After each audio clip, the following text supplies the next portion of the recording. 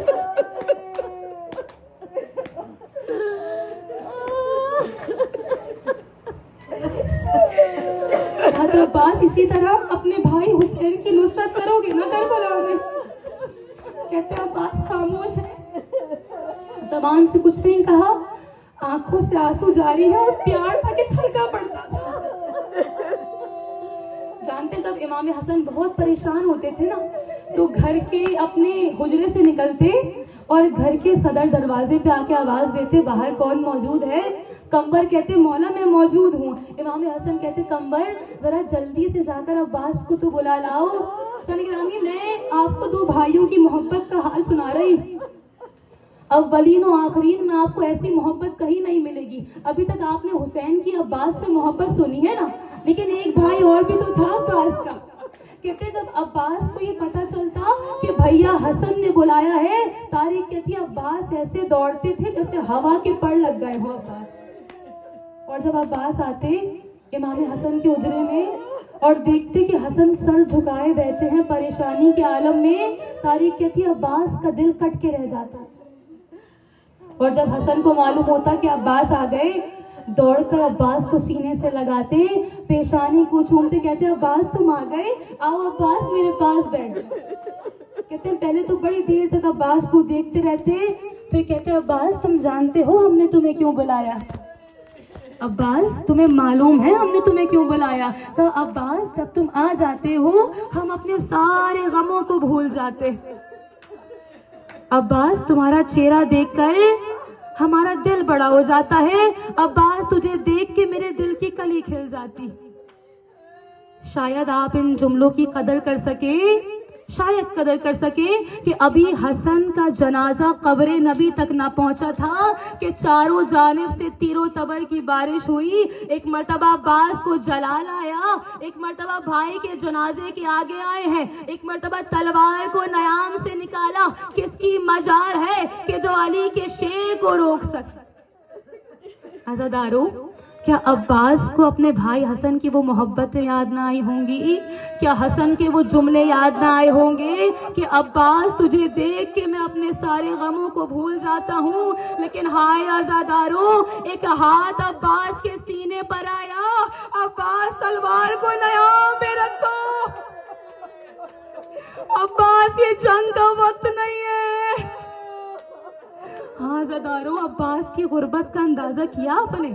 دل کھول کے آج عباس کو روئیے گا کہ آج ایک نہیں دو مائیں جنت البقیع سے آئی ہیں عباس کا پرسہ لینے۔ ایک وہ ماں جو کہتی تھی عباس تو ام البنین کا نہیں فاطمہ زہرا کا لال ہے، ایک وہ ماں ہے جو اپنی ساری زندگی عباس کو نہ روئی، ارے جب بھی روئی حسین پر روئی۔ جانتے ہیں ہندوستان سے ایک قافلہ کربلا آیا، وہ بتاتے ہیں کہ ہمارے قافلے میں ایک عزادار تھا، اس کی عادت یہ تھی کہ اس کے پاس ایک شیشی تھی، فرات سے پانی کو بھرتا تھا اور عباس کے حرم سے مس کرتا جاتا تھا۔ ہم نے کہا کہ شاید یہ تبرکن ایسا کر رہا ہے گھر والوں کو جا کر پلائے گا۔ کہتے ہیں مسلسل 10 دن تک وہ یہ عمل انجام دیتا رہا۔ کہتے ہیں جب کربلا سے فارغ ہو کر ہم نجف گئے نا اور جب مولا کے حرم میں گئے، ہم نے دیکھا کہ وہاں اس نے اس شیشی کو حرم سے مس نہیں کیا۔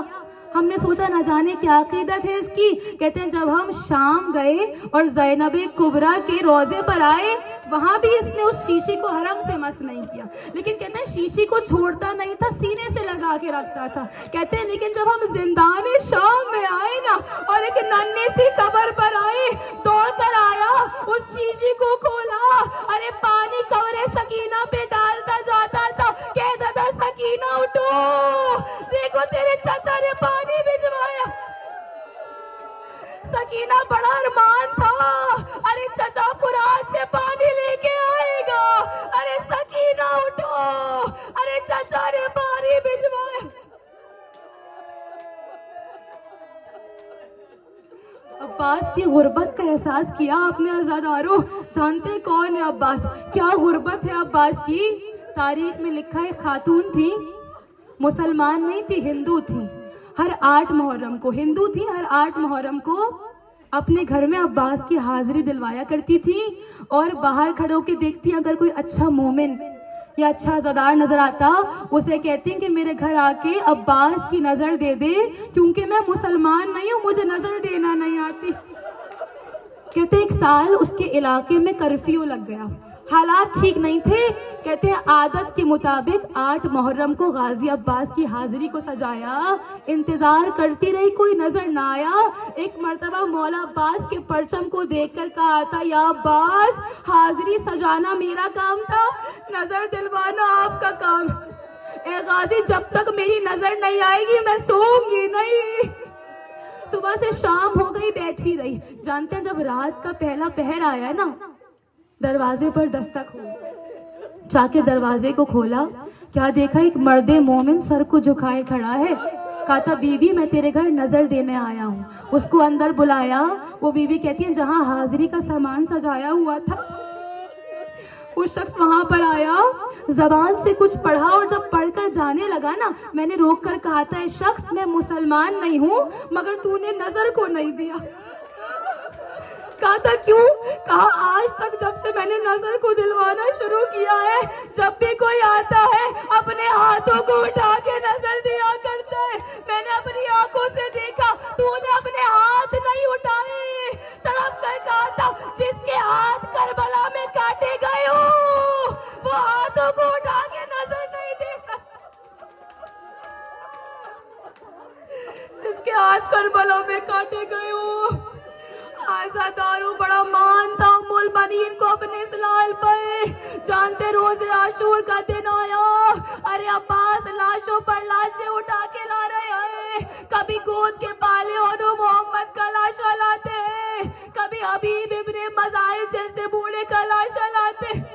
ایک مرتبہ عباس سے رہا نہ گیا آقا، عباس سے دیکھا نہیں جاتا، ارے اب تو گود کے پالوں کے لاشیں آ رہے ہیں. کہا تھا عباس ارے تجھے کیوں کر جنگ کی اجازت دوں، ارے تو میرے لشکر کا علمدار ہے. کہا تھا آقا وہ لشکر کہاں رہا جس کا عباس علمدار تھا. کہا تھا آقا جہاں سارا لشکر چلا گیا عباس کو بھی وہیں بھیج دیجیے. کہا تھا عباس دل تو نہیں چاہتا مگر جا کر ثانی زہرا سے اجازت لے لو. ایک مرتبہ زینب کے خیمے میں آئے، ہاتھوں کو جوڑا، آقا زادی ارے عباس کو پانی لانے کی اجازت دے دیجیے. کہا تھا اے عباس تجھے کیوں کر اجازت دوں، ارے تم تو ہمارے پردوں کے ضامن ہو. کہا تھا آقا زادی سکینہ کی پیاس دیکھی نہیں جاتی، ارے بچے آلاتش کی صدائیں بلند کر رہے ہیں. ایک مرتبہ تڑپ کر کہا تھا بیویوں آؤ بیویوں، کل جب مدینے سے چلے تھے تمہارے پردوں کی ضامن بنی تھی لیکن آج میرا عباس جا رہا ہے، پردوں کی ضمانت واپس دیتی ہوں. عباس بابا کہتے تھے زینب پیدل چلنے کی عادت ڈالو، ارے آج اس کوفہ میں شہزادی بن کر آئی ہوں، کل اسی کوفہ میں قیدی بنا کر لائی جاؤں. میں کہتی تھی بابا جس کا عباس جیسا بھائی ہو، ارے کس کی مجال ہوگی کہ زینب کی چادر کو نگاہ اٹھا کر دیکھے. لیکن عباس اب تو جا رہا ہے. زینب کو یقین آ گیا زینب کے ہاتھ پسے پشت بندھے ہوں گے، زینب درباروں اور بازاروں میں پھرائی جائے گی. ہاں زداروں میں نہیں جانتی کس طرح عباس نے زینب سے رخصت لی ہوگی، مگر ایک مرتبہ جب زینب سے رخصت لی ہے نا، ایک مرتبہ حسین نے عباس کو ذوالجناح پہ سوار کرایا، مشک سکینہ کو تھاما. اب جو فرات پر آئے ہیں مشک سکینہ کو پانی سے بھرا. علماء بیان کرتے ہیں جانتے ہو عباس کی سب سے بڑی مصیبت کیا تھی؟ جب مشک سکینہ کو لے کر پلٹے 3 تیر ایک وقت میں عباس کے پاس ایسے آئے، ارے بازو پہلے ہی قلم ہو چکے تھے، ایک تیر آ کے عباس کی آنکھ میں لگا. انسان کی فطرت ہے نا عزاداروں کہ جب کوئی چیز آنکھ میں آ کے لگتی ہے انسان سب سے پہلے اپنے ہاتھوں کا سہارا لیتا ہے. ارے ہائے عباس کی غربت کہ جب تیر آنکھ میں پیوست ہوا, عباس کے ہاتھ نہیں تھے. ارے مولا نے سر کو جھٹکا کہ تیر آنکھ سے باہر آئے, تیر نہ نکلا. ارے سر کو جھکایا, چاہتے تھے پیروں کی مدد سے تیر کو نکالے, تیر نہ نکلا. مگر عباس کا امامہ سر سے گرا. اتنے میں ایک ظالم نے ایسا گرز عباس کی جانب مارا.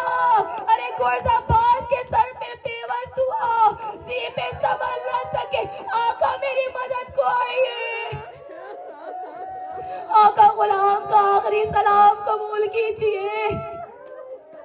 جانتے کربلا کا واحد شہید ہے جس کا سلام آخر سن کر حسین نے مرثیہ پڑھا. عباس تو چلا گیا. ارے حسین کی کمر ٹوٹ گئی.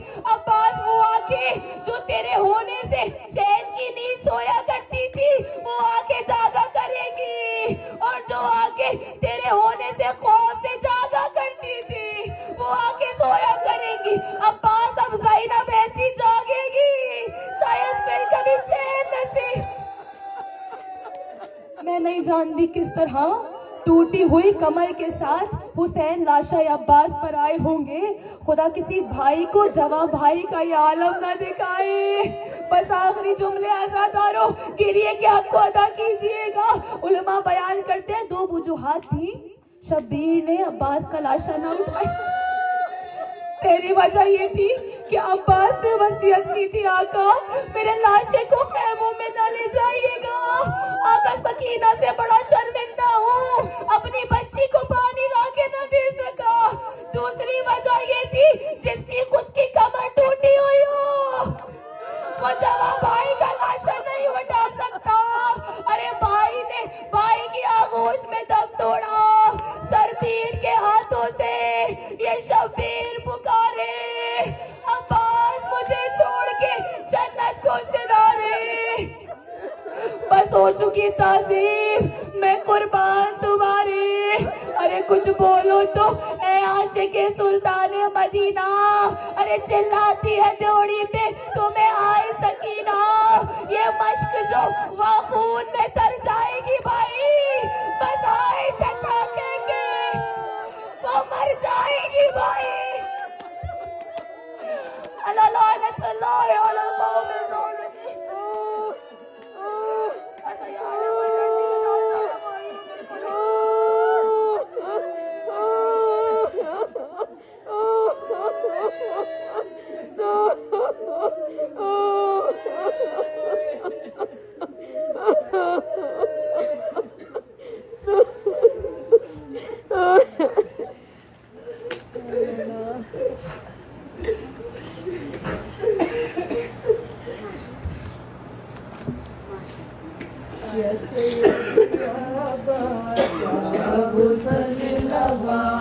سیدی عباس